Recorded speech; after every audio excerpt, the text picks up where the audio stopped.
Linda, the HOA president, suddenly announced that my driveway was now classified as common property and began parking her luxury SUV there every single day. When I confronted her and asked her to move, she slapped me with a $500 fine for supposedly blocking my own gate. But she overlooked one crucial detail. I legally own that land. So, while she slept peacefully that night, I constructed a towering steel and concrete fortress around her vehicle. Now her $80,000 SUV sits permanently embedded in my landscaping, and there's absolutely nothing she can do about it. Alex had enjoyed 3 quiet years in his suburban home, but everything changed the moment Linda became HOA president. She treated the neighborhood like her personal empire, and for some reason, Alex's property became her main target. One Monday morning, Alex stepped outside and froze. Linda's oversized white SUV was parked squarely in the center of his private driveway. When he politely asked her to move so he could leave for work, she didn't apologize. Instead, she smiled smugly and handed him a bright yellow envelope. "Actually, Alex," Linda said casually, leaning against her SUV, "the HOA board has reclassified this driveway as common guest parking. My garage is full, so I'll be using the space indefinitely." Alex stood there stunned. He pointed out that his deed clearly showed it was private property, but Linda only laughed. "If you try to block me in or tow my vehicle, you'll be violating HOA standards. And by the way, here's a $500 fine for garage clutter." She walked off as if she had just conquered new land, leaving her expensive SUV blocking his exit completely.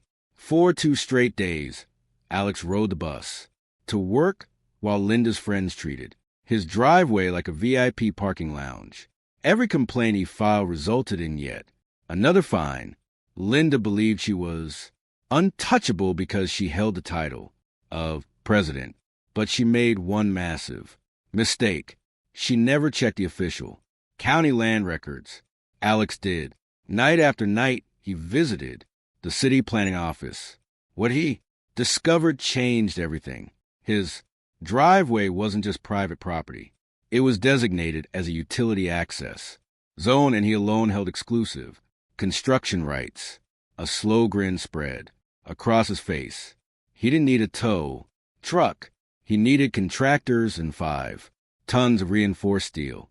If Linda wanted permanent parking, he would make sure her SUV stayed there forever. He knew building during the day would trigger Linda's HOA authority instantly, so he waited until 2 a.m. on a silent Tuesday while the neighborhood slept. A heavy-duty flatbed truck and a specialized rush order crew quietly rolled in. No loud jackhammers were used. Instead, they worked with industrial pre-drilled steel plates and rapid-set chemical anchors. "Make the pillars at least 4 feet deep," Alex whispered to foreman, gesturing toward the smugly parked SUV. "Reinforce the steel bars. Leave 0 inches of clearance for movement." The crew operated with military-like precision. 6-inch thick steel bollards were installed around the SUV's entire perimeter. Heavy iron grates connected them, officially filed as Security Art Installation Number 42. By 5 a.m., the transformation was complete. The driveway had become a high-security steel cage. The SUV was perfectly boxed in. There was no room to open the doors, not even a fraction. To finish it, Alex ordered a final layer of quick-dry industrial concrete poured around the base. The structure was now virtually impossible to remove without a demolition permit, a permit only Alex, as the legal landowner, could request. As sunrise painted the sky, Alex sat on his porch wearing a leather jacket, holding a steaming mug of coffee. He watched Linda's front door, waiting for the queen of the HOA to discover that her prized SUV had become a monument to her own arrogance. The trap was sealed. The concrete had hardened, and the look on her face would be priceless. At exactly 7:30 a.m., Linda stepped out, dressed in a sharp power suit designer, bag in hand, keys ready. She was heading to an HOA board meeting, likely eager to brag about her victory. She barely glanced at the driveway at first, absorbed in her phone's reflection. But as she reached the edge of her lawn, she stopped cold. Her jaw fell open. Her spotless white SUV sat imprisoned. Inside, thick steel bars like a captive. Animal, what is this? Alex, get out here now. She screamed, her voice cracking with fury. She rushed forward, but the heavy steel barrier stopped her instantly. She reached between the bars of the door handle, but the spacing was so precise that the doors couldn't budge an inch. Kicking the concrete only hurt her own foot. Alex stepped off the porch calmly, coffee still in hand, a satisfied smile playing on his lips. Good morning, Linda, admiring my new industrial art installation. I call it the Consequences of Encroachment, limited edition. Her face turned crimson. You're insane. I'm the HOA president. I'll have you arrested. This illegal cage will be gone by noon.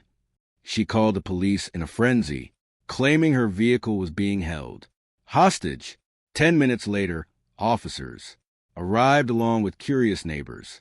Linda pointed at Alex. Arrest him. He stole my car and built this monstrosity. Alex calmly handed the officer folder. Officer, this is my private property. I have full permits for a permanent security structure.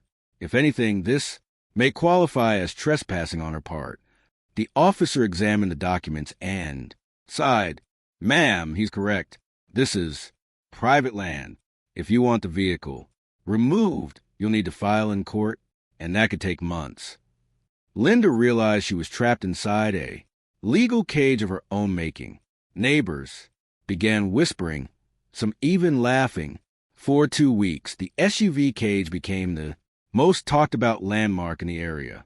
Each time Linda stepped outside, she saw her $80,000 vehicle gathering dust behind cold steel bars. The HOA board, fearing legal disaster, voted to remove her as president. Without her title, Linda was just another neighbor, one with a very expensive lawn ornament. Eventually, humbled and desperate, unable to afford daily rides to her job, Linda approached Alex's porch. How much? She asked quietly, her pride gone. Alex didn't look up from his book. $5,000 for permits, $10,000 for rush construction, $3,000 in unfair fines refunded with interest, and signed apology letters to every neighbor you bullied. She paid. She wrote the letters. The cage comes down when the check clears, Alex added. And since you claimed this driveway was common land, I'm donating the easement to the city as a permanent walkway. That meant no one, especially Linda, could ever park there again. When the crew returned to dismantle the steel, the SUV was coated in bird droppings and the battery was dead. Linda paid another $400 for a tow just to reclaim the vehicle she once claimed as hers. As she drove away in tears, Alex replaced the structure with a simple, elegant sign that read, Private Property, Humility Lessons, Provided Free. He leaned back, took one final sip of coffee and smiled. He hadn't just protected his driveway. He had freed the entire neighborhood from a tyrant. The HOA battle was finished, and Alex had won completely. If you enjoyed this story, subscribe to the channel, like the video, leave your thoughts in the comments, and share it with someone who loves HOA drama.